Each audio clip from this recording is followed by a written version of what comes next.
રાધે રાધે મિત્રો, હવે અમે અત્યારે જઈએ છીએ કાદેશ્વર મહાદેવ. તમને એના પણ દર્શન કરાવીએ. હાલો તો. આ અમારું પાણીપટ્ટાનું રેલવે સ્ટેશન છે, બતાવો. તમે કદાચ મહાદેવના દર્શન કરવા આવો તો આ રેલવે સ્ટેશન માંથી ઉતરી સીધું આમ તમે આમ જુઓ, આ સીધો રોડ છે રેલવે સ્ટેશનથી ઉતરીને સીધું કાદેશ્વર મહાદેવ. હવે આ ગાડીમાં મને લાગે સેલમાં હોય ને કરવું પડે એમ છે. બાકી સેલ સકર થઈ જાય. સેલ સકરના અમારા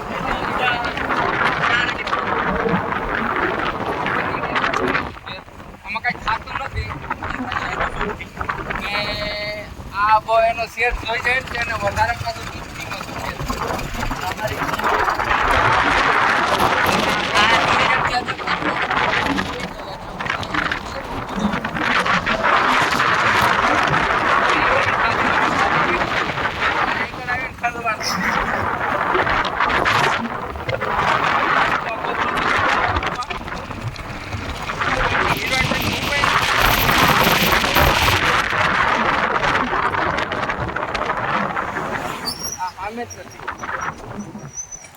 અહીંથી જવું હોય તો મફતમાં બેઠી જાવ ને કોડીનાર તમે નીકળો છો.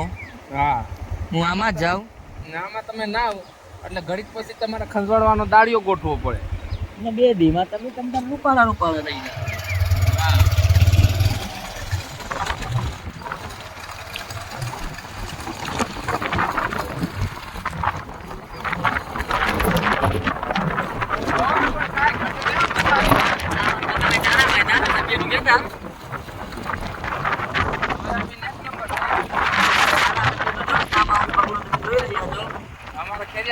ખેરિયા બાબા ગમે એવું પાણી આવે કોઈ મૂર્તિ તણાય જ નહીં. આઈ હાથ છે આ ખેરિયા બાબાનો ને ઝાડું એ લીલું સમજ રહી. અમારા ભગાભાઈ જાય છે માંથી. ભગાભાઈ ખુશ થઈ ગયા. અમને કેમેરામાં આવ્યા. હા ભગાભાઈ, આ અમારા કાદેશ્વર મહાદેવ અહીંથી સીધું જવાય. આ જંગલ જ છે, અહીંથી આખું જંગલ જ લાગે.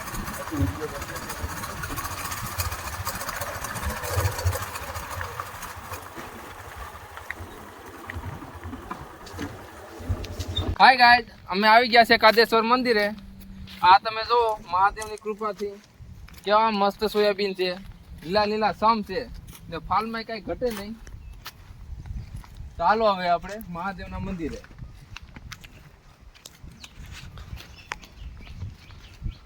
અમારો એક ભક્તિ વાળો બહુ આગળ આવેલો જાય છે. મહાદેવ ત્યાં રહે તમ તારે આરામથી હાલો તો વધારે સારું છે. હાલો ભાઈ આપણે આ બેઠી જાય. કાંતિભાઈના ખાટલે એક પાય પડી જાય. આમાં માક જ લાગે, મને લાગે એવું. ભલા માળા. તો હાલો આપણે મહાદેવના મંદિરે હવે જઈએ.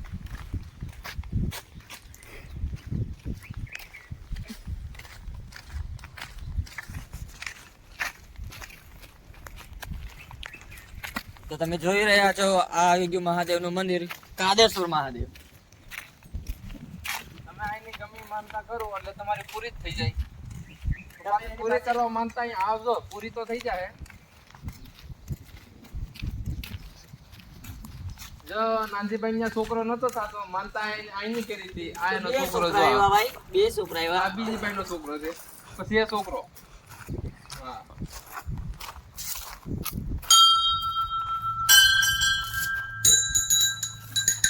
હા, મહાદેવ શું કરે? ત્રણ શંકોરી વગાડી દીધી અહીંયા. જય મહાદેવ.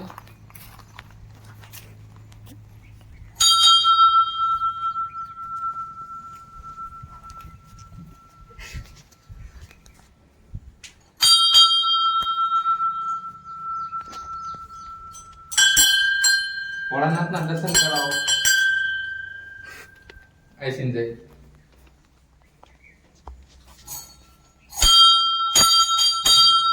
આ છે શીતળાઈમાનું મંદિર. આપણે માને પગે લાગી લઈ. એમાં આવા ગાંડાને હાજા કરજે, કારણ કે દાઈ છે તો છે ગાંડો આખા ગામને ગાંડું કરે.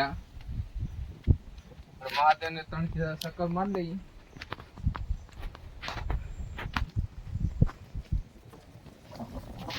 ગાંડા આખું ટપીને ગયું છે. આ ગૌમુખ કહેવાય. આ ગૌમુખ એટલે આજે પાછું વળી જવાનું હોય. હા. ને આજ ભોળાનાથના મને લાગે ટંકોરો સોરી જાય. પાણી પી લે પછી આપણે આગલા વોકમાં મળીએ. હા હા. એક નંબર ઠંડુ ઠંડુ વાતાવરણ કાંઈ ઘટે નહીં. તમે જો